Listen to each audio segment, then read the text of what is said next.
Buenas tardes, estamos en Crónica Digital conversando un café eh, hoy con Pablo Jofré y vamos a conversar con este periodista, analista internacional, sobre un tema que ha estado rondando a nivel internacional y en donde tú tienes cierta claridad, has estudiado ese tipo de temas, tienes una mirada mucho más profunda de la que otras personas, por lo menos a mi juicio, pueden entregar y que tiene que Ujú. ver con el hecho, ¿no es cierto?, de la visita del presidente Biden a Arabia Saudita y de esta visita también, por cierto, del presidente Putin a Irán y la relación que se produce con Turquía y cómo se está dando, ¿no es cierto?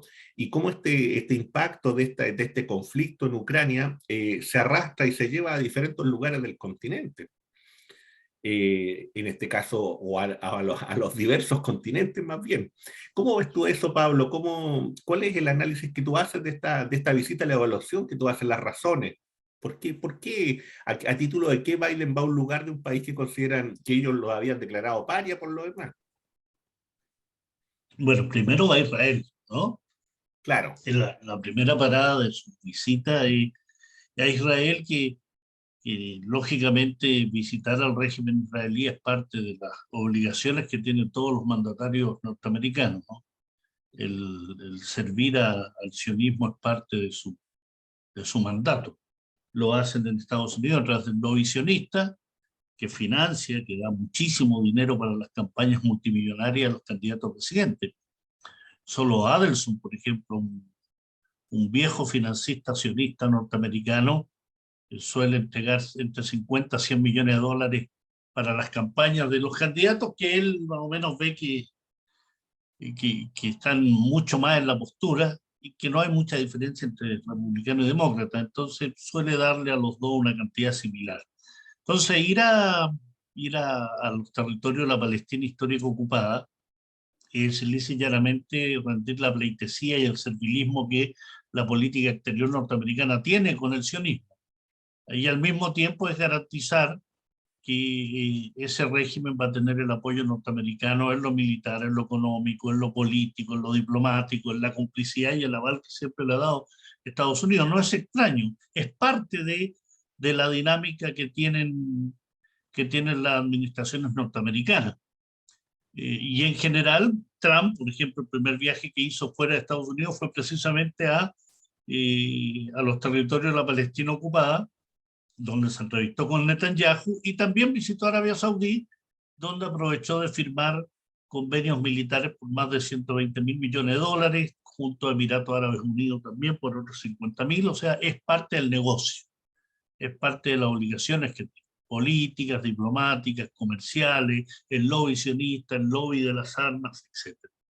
Y ahora en este viaje de Biden, después de visitar los territorios de Palestina, de esa Palestina histórica ocupada, también se entrevistó con Mahmoud Abbas, ¿no? El presidente de la Autoridad Nacional Palestina, sin muchos resultados, es un señor ya en la etapa cúlmine de su vida. La Autoridad Nacional Palestina, a través de Abbas, solo ha servido para seguir intensificando la ocupación. Entonces, visitarlo es parte también del palmoteo de espalda que el presidente norteamericano tiene con un presidente de una Autoridad Nacional Palestina absolutamente deslegitimado. Posteriormente viaja a Arabia Saudí y en este país, en esta monarquía, eh, se entrevista el simbolismo del hecho, y lo mostraron los medios internacionales en ese golpe de puños con Mohammed bin Salman, que es el príncipe heredero, es la demostración de la amistad absoluta que existe, ¿no?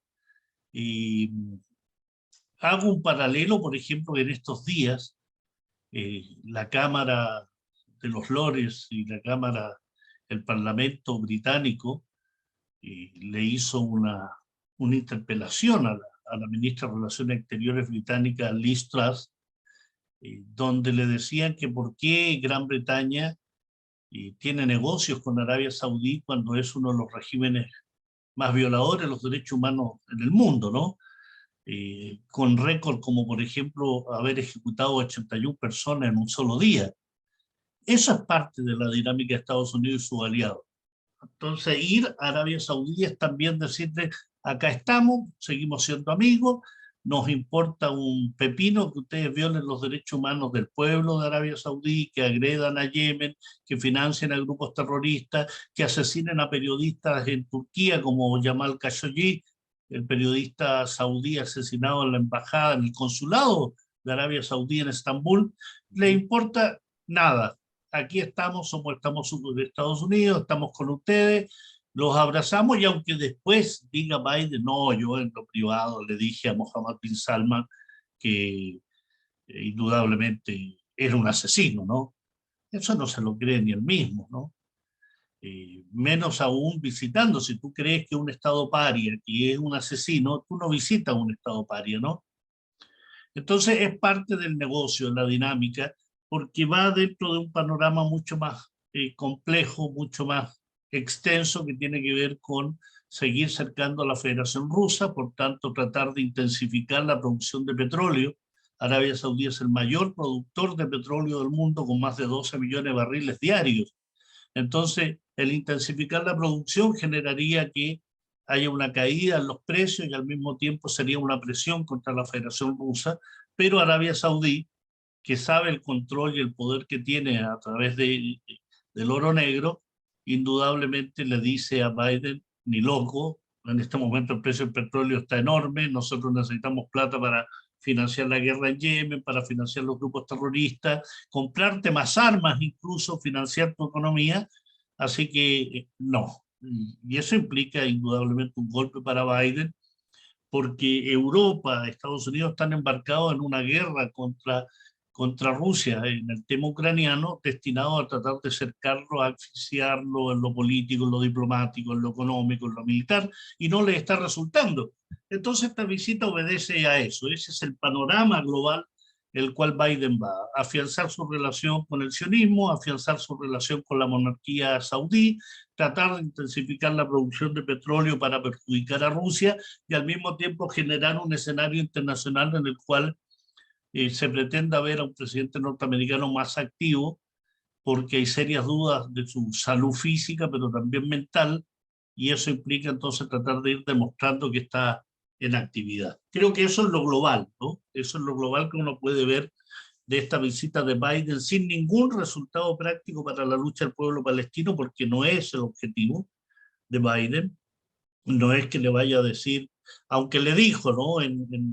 La verdad que creemos en la política de los dos estados, eso es una mentira y es parte de la hipocresía norteamericana. No creen en los dos estados, porque si creyeran los dos estados, no se permitiría que su socio siga creando asentamientos en la Palestina que corresponde a los territorios de Cisjordania.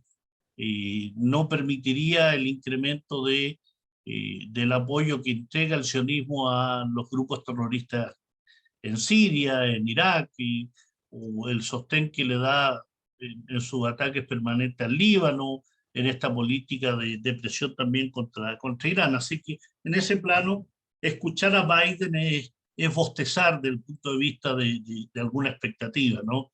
Los líderes norteamericanos son líderes absolutamente hipócritas, y ya sabemos el guión, difícilmente se salen del guión. Yo diría el único que se salió en algún momento de su administración del guión establecido fue Barack Obama, en el último mes de su administración, en el cual en lugar de oponerse a una resolución de la ONU se abstuvo, dentro de toda una historia de 74 años de Estados Unidos e Israel.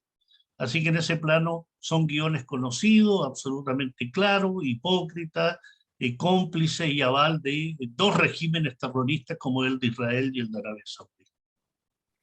En ese sentido, de todos modos, si uno hace una evaluación de la propia visita, los resultados son pobres. Logra que en definitiva un avión que está en un aeropuerto del Estado israelí logre aterrizar en Arabia Saudita, más allá de esa dimensión, entre comillas, simbólica, no logra el objetivo central, que era lograr, ¿no es cierto?, este acuerdo sobre el petróleo, que era un acuerdo beneficioso para ellos y beneficioso también para Europa. Ujú.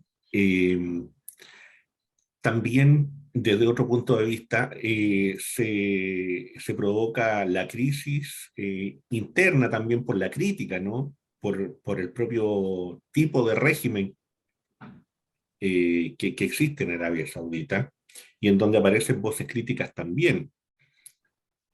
Desde ese punto de vista obliga, ¿no es cierto?, a tener que reexplicar, a remirar, a reestudiar, porque toda esta discursividad sobre el occidente democrático, sobre la defensa, ¿no es cierto?, de ciertos valores, de cierta idea, chocan con una realidad que es muy fuerte, Mm. está yendo a visitar una monarquía, y además una monarquía criminal, y la estás avalando de uno u otro modo. Y entonces toda esa crítica que se elabora contra ciertos gobiernos o contra cierto tipo de democracia o contra cierto tipo de arquitecturas políticas que no son las que supuestamente el mundo anglófono considera legítimas, también tiende a perder fuerza, ¿no? Y a perder legitimidad desde el punto de vista público, político. Y en ese sentido yo creo que, desde mi punto de vista, por lo menos la visita de Putin a Irán, la relación que se produce con el presidente de Turquía, la propia visita, ¿no es cierto?, con el heredero del príncipe, el príncipe heredero de Arabia Saudita, también del propio Putin, te genera, ¿no es cierto?, un punto de inflexión a la propia visita de Biden. Y marca un territorio, ¿no es cierto?, de que en esta disputa todo es cancha, como se dice en el fútbol, ¿no? ¿Cómo lo ves Claro, desde ese punto de yo vista? creo que ahí hay diferencias fundamentales. En tu primera parte de tu opinión, Ujú, creo que a Estados Unidos le importa bien poco, a los presidentes le importa bien poco la oposición interna que tengan, porque mm, siempre va a ser una oposición interna minoritaria. Algunas voces que se levanten en los demócratas, alguna voz defensora de los derechos humanos, pero que no cambia la esencia de la política exterior norteamericana. No va a cambiar el apoyo que le da al sionismo, no va a cambiar el apoyo que tiene con Arabia Saudí, como no lo tiene con Marruecos, que es una monarquía colonizadora del pueblo saharaui, no va a cambiar con los Emiratos Árabes Unidos, no va a cambiar con nadie porque lo dice, y por eso es muy interesante que invitar a los televidentes de tu programa a que vean esa entrevista, más que entrevista, la interpelación que le hacen a la ministra de Relaciones Exteriores británica, Liz Truss, donde con toda hipocresía ella dice, mira, sí es cierto, Arabia Saudí son un régimen de terror, violador de los derechos humanos, pero necesitamos gas y necesitamos petróleo. Eso es en definitiva el tema, o sea, da lo mismo la muerte de miles de personas. Mira, da exactamente lo mismo que mueran miles de subsaharianos tratando de cruzar el Atlántico. Da lo mismo para este pensamiento y esta práctica de Estados Unidos, Francia, Gran Bretaña, Alemania, España, Italia y cada uno de ellos, que mueran decenas de miles de sirios o que mueran libaneses o iraquíes. No interesa porque estos regímenes occidentales que vociferan tanto la defensa de los derechos humanos, son regímenes racistas, son segregacionistas, y mientras sean negros, árabes, musulmanes, mientras sean latinos, da exactamente lo mismo. Distinto es si son ucranianos, porque son blancos, son de ojitos azules, son europeos, son más de la civilización cercana a Europa, ¿no? Entonces ves esa dicotomía absolutamente despreciable de hay refugiados de primera y segunda clase. Y es tal que puedo incluso hacerlos ingresar en la Unión Europea, aunque hayan estado años postulando. Y más aún, no le entrego alimentos, no le entrego para su desarrollo industrial, no, le entrego armas. Entonces financio la guerra, endeudo a Ucrania a futuro. Y es absolutamente despreciable, pero es parte de esa política cotidiana que tiene Occidente. Cuando tú ves, en cambio, esta reunión trilateral entre la República Islámica de Irán, la Federación Rusa y Turquía, lo que ves ahí es una cuestión muy distinta. Bajo el formato de Astana, que es este diálogo que se establece para buscar el término de la guerra de agresión en Siria, se establece esta reunión trilateral en la cual se discute no solo sobre poner fin a la guerra en Siria y combatir a los grupos terroristas, aunque Turquía tenga mucha intromisión en Siria. Eso también es bastante singular, pero son los tres actores principales en este momento del punto de vista de tratar de detener esta guerra de agresión en Siria. Los turcos tienen sus propios intereses en Siria, en el norte sirio, donde están los kurdos sirios, porque les interesa mantener una situación de control de sus propios kurdos en Turquía, de los kurdos iraquíes. Por tanto, han ocupado territorio sirio también, y eso ha generado discrepancias y tensiones con la República Islámica de Irán y con el gobierno sirio, que recibe el apoyo ruso y el apoyo iraní. Entonces, estos diálogos de Astana lo que sirven bajo este formato de reunión trilateral junto al gobierno sirio y la oposición siria que no comprenda grupos terroristas como Daesh o Fatah al-Sham, lo que buscan es esta resolución política de lo que está aconteciendo en Siria desde el 2011. Y se reúnen, pero además de hablar sobre Siria, hablan sobre Palestina, hablan sobre el sionismo, hablan sobre Ucrania, pero hablan de cooperación y desarrollo industrial, cooperativo, dejar atrás el dólar, intensificar, por ejemplo, el desarrollo de infraestructura vial, ferroviaria. Firman acuerdos comerciales como el que se firma entre Irán y Rusia por 40.000 millones de dólares, los acuerdos firmados entre Irán y Turquía para la distribución y la entrega de gas y petróleo, como parte de este complejo mayor que significa la nueva ruta de la seda, es incorporarse de lleno en un concepto de multilateralidad, a diferencia de Estados Unidos, que lo que busca es mantener una hegemonía y un poder unilateral que ya no da el ancho, ya no sirve. Estados Unidos lo que ha hecho con respecto a Rusia en Ucrania es intensificar absolutamente las tensiones y las situaciones de conflicto que Europa vive con respecto a su propio desarrollo como continente. Es decir, la subida de precio en gas, en energía, 5, 6, 7 veces su valor, conduce a Europa en este momento a altísimos niveles de inflación.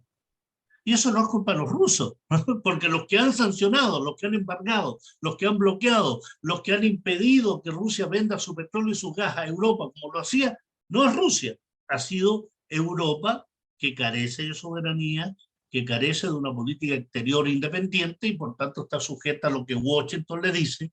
Recordemos que la OTAN, como organización del Tratado del Atlántico Norte, es un organismo político-militar cuya comandancia suprema no la tiene un europeo, la tiene Estados Unidos. Por tanto, todos los ejércitos, todas las fuerzas que son partes de la OTAN están bajo un mando supremo norteamericano y por tanto sujetos a la política exterior norteamericana con relación a Rusia, China, a Irán y a cualquier país que se le oponga a ese concepto unilateral. Entonces, cuando tú ves esta reunión, Putin como presidente de Rusia, Recep Tayyip Erdogan como de Turquía, Ebrahim Raisi más Seyed Ali Khamenei por Irán, lo que ves es futuro, desarrollo, cooperación, proyectos. Cuando tú ves a Biden, lo que ves es explotación, servilismo, guerra, venta de armas. Es que estos otros países también venden armas, por supuesto, pero hay un desarrollo entre los países donde dice vamos a tener un sistema defensivo y vamos a hacer ejercicios militares porque estamos en peligro, y ese peligro es evidente. Entonces, en política exterior, uno ve los resultados que adquiere las bilaterales, las trilaterales o las multilaterales, y en ese sentido, por mucho, Rusia, Turquía, Irán, China, son países que están pensando a futuro y apostando a futuro, a diferencia de Estados Unidos que da estos manotazos de ahogado, agónico, que sabe que el poder unipolar que ha mantenido, unilateral que ha mantenido, está ampliándose a niveles más amplios, ¿no? A niveles de multilateralidad, que es lo que deberíamos esperar como ciudadanos del mundo, ¿no? No con tratados de libre comercio como los que se han firmado, donde favorecen a las grandes transnacionales, sino que donde sean ganadores y ganadoras aquellos que realizan sus transacciones, sus cooperaciones, sus acuerdos. Tú no ves invadiendo China a Venezuela o a Nicaragua o a Bolivia o a Argentina para imponer sus criterios económicos. Lo que ves son inversiones en África, por ejemplo. Las inversiones chinas superan los $800.000 millones de dólares. firma acuerdos con Rusia por 800.000 millones de dólares, donde Rusia le dice yo te pongo petróleo y tú me creas infraestructura vial, ferroviaria, telecomunicaciones. La firma de acuerdos entre Irán y China, entre Irán y Rusia, transportes ferroviarios de miles de kilómetros que van a reducir las distancias en la ruta de la seda en 25 a 30 días. Es decir, eso es futuro. Y eso no se considera en los medios de información internacionales porque no les interesa, porque es una alternativa a nuestros países.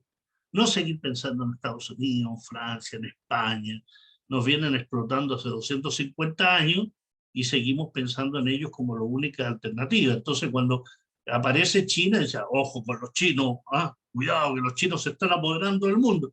Resulta que hace 200 años a alguien, Estados Unidos y los europeos se han apoderado del mundo. Entonces, bueno, tal vez sea hora de cambiar, no de dominador, sino de socio, buscar socios comerciales y políticos que efectivamente se respeten.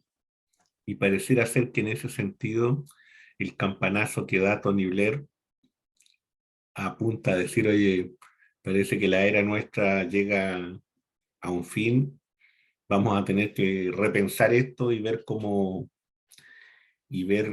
qué es lo que hacemos, ¿no? Ante el escenario conflictivo, difícil, y en donde pareciera ser que la derrota en términos, a lo menos en términos económicos, frente a China, tampoco la posibilidad de imponerse en términos militares en Ucrania, se da o no se está dando como ellos pensaban que se podía dar, y ante eso ya se plantean el hecho de ir a buscar otras formas, ¿no? Otras formas de dominación, que elegantemente Tony Blair dice, bueno, vamos a relacionarnos, vamos a buscar acuerdos con los países en desarrollo, que es una forma elegante de decir, vamos a colonizar de nuevo, ¿no? Un Tony Blair que la verdad tiene no sé si sobre su conciencia, pero en su responsabilidad política tiene todo lo que significó la invasión de Libia, ¿no? Y las muertes que ahí se suscitaron sobre Irak, es decir, sobre Irak, por ejemplo, con todo ese invento que tuvo junto a presidentes de Europa Occidental y los propios norteamericanos, de hablar de armas de destrucción masiva, y en definitiva ser una falsedad absoluta, así comprobado. Un Tony Blair que en su momento a nivel internacional fue acusado de crímenes de guerra por lo acontecido. Y ahí está ahora hablando sobre el final del dominio político y económico de Occidente. Indudablemente no hay que ser muy brillante para darse cuenta que ese final se acerca a pasos agigantados, porque hay cambios geopolíticos, hay una transición hacia la multipolaridad. En eso estamos y esas son las tensiones que tenemos en este momento en el mundo. Hay cambios geopolíticos importantes. La nueva ruta de la seda es una tremenda oportunidad de encabezar, de llevar adelante y de intensificar esa transición hacia la multipolaridad. Y lo que hace Tony Blair es simplemente advertir que si no entran en esa política, si no ven la posibilidad de poder contrarrestarlo, que creo que no lo van a hacer, indudablemente van a quedarse a la vera del camino, que es lo que está pasando ahora, ¿no? Entonces, cuando él dice estamos llegando al final del dominio político y económico de Occidente, bueno, está constatando algo que se viene diciendo hace muchísimos años. Este mismo personaje que hablaba de la tercera vía. Cierto. Y o sea, estamos hablando de un ex líder laborista y que para mí, en mi caso particular, no merece ningún respeto al punto de vista que él no ha respondido de los crímenes cometidos, y la verdad que su tercera vía fue simplemente una vía paralela a la norteamericana, con algunos matices, pero nada que pudiésemos hablar de algo tan brillante, ¿no? Anthony Giddens, su mentor intelectual, que hablaba de esa tercera vía, pura parafernalia, no puro fuego artificial. Tony Blair merece menos respeto que cualquiera de los primeros ministros británicos que han ejercido el poder desde el principio de la historia, digamos. Los Claro, británicos han sido un imperio y la mentalidad imperial la siguen teniendo, ¿no? por cierto, los territorios de extramar para ellos son más que relevantes e importantes. Si no Por pregunten un poquito supuesto. más allá, si para los mares del sur. No, por supuesto. Entonces no hay ni un respeto, no me merecen ni un respeto. Opiniones que se han demorado 20 años. ¿No? Tony Blair, si Claro, hablaba de tercera vía, por podría cierto, haberlo dicho en ese momento. claro, yo la coloco por el hecho de ser una constatación nomás Sí, de por personajes supuesto. que evidentemente están en una discusión, pero que también es una discusión que por momentos estuvo muy cerrada o que era considerada como una discusión académica, y con eso se quería decir de que no era necesario abrirla, ¿no? Y que no tenía que estar en los medios de comunicación, ni tenía por qué ser conocida por la población en general, sino que eran discusiones de grupo cerrado y de una élite. Y cuando hoy día, por decirlo de algún modo, no era que no lo vieran venir, es que estaba ahí. Hoy Estaba ahí, claro, efectivamente, estaba estaba ahí, ahí y lo mantenías oculto, porque claro, eras parte de ese circo, ¿no? Eras parte de ese dominio. Ya no eres parte de ese dominio, estás a la vera del camino, pero cuando tú analizas las administraciones británicas, solo con Boris Johnson, o sea, el tipo más sometido a Washington no se había visto con la intensidad, siempre ha sido así, un sí, dominio, ¿no? Pero la intensidad del dominio que Estados Unidos, que Washington ejercía sobre Boris Johnson era absoluto. Un tipo corrupto, un tipo absolutamente, yo diría casi un comediante. Y Europa ha tenido muchos comediantes en los últimos años. Volodymyr Zelensky en Ucrania, Felipe González en España, eh, Tony Blair con su figura, ¿no? Casi de gentleman y un tipo atractivo desde el punto de vista mediático. claro. Y Boris Johnson representa el sumum de ese aspecto de payaso, ¿no? Un payaso peligroso, porque es un payaso que apoya todas las políticas neocoloniales en el mundo de agresión. No hay guerra, no hay guerra después de la Segunda Guerra Mundial en que Gran Bretaña no estaba al lado de Estados Unidos. Cualquiera, la que quieras, donde quieras, en Siria, en Afganistán, en Irak, en Serbia, en Libia. Ahí está Gran Bretaña, el socio menor de Estados Unidos, porque en el reparto de migaja, indudablemente la migaja mayor la recibe Gran Bretaña, ¿no? Contratos de petróleo para las empresas petroleras británicas de un país que no tiene petróleo, pero tiene transnacionales de enorme poder, que eso es lo sintomático también, pues Francia no tiene petróleo, pero tiene a Total, ¿no? Gran Bretaña no tiene petróleo, pero tiene a British Petroleum. Holanda no tiene petróleo, pero tiene a Shell. Es decir, son transnacionales de Italia, no tiene petróleo y tiene la empresa Eni. Es decir, los países occidentales son verdaderos aves de rapiña que están ahí, que participan de las guerras, no porque crean en la democracia o vamos a sacar a esta gente de totalitarismo y dictaduras, no, es porque quieren el petróleo, lo han querido en Siria, en Afganistán, los oleoductos, los gasoductos en Irak, se roban el petróleo en Siria en este momento y llega a Europa ese petróleo a bajo precio. O sea, son peor que Alemania, ¿no? Los países europeos no es que le deban una explicación al mundo, sino que deberían recibir un castigo acorde a los crímenes cometidos por centenares, no, ni siquiera centenares, por millones de vidas que han sido sacrificadas en función de los intereses de Occidente. En Irak más de 1 millón de muertos, en Afganistán más de 1 millón de muertos, en Siria 600.000 muertos, en Libia 200.000 muertos, por nombrar algunos, ¿no? Por nombrar algunos países Solo donde alguno. este Occidente se ha comportado como lo Alemania que es. Pablo, y frente al tema de Ucrania, ¿cómo lo ves tú hoy? ¿Cuál es la evaluación que tú haces en este minuto? ¿Cuál es el corte de caja que tú nos puedes entregar a esta altura, ¿no? En todo Sí, este mira, cierre. aquí hay una postura muy clara, Omar, respecto a un proceso de rusofobia que Occidente ha implementado, ¿no? Mm. Que los rusos son un demonio, que Vladimir Putin es una bestia, eh, que Rusia lo que quiere es apoderarse del mundo y lo que quiere es formar la antigua Unión Soviética, ¿no? Pero Rusia es un país eh, bastante liberal desde el punto de vista económico. Claro, tienen el gas y tienen el petróleo estatal, que es lo mínimo que se le puede pedir a un país que tiene tamaña riqueza, ¿no? Pero no se trata de un país socialista ni comunista, que es parte de la ignorancia de las críticas que se hacen, ¿no? Porque cuando defiendes la postura rusa, de inmediato eres calificado de comunista. O sea, primero no es tener idea de lo que sucede en esa parte del mundo.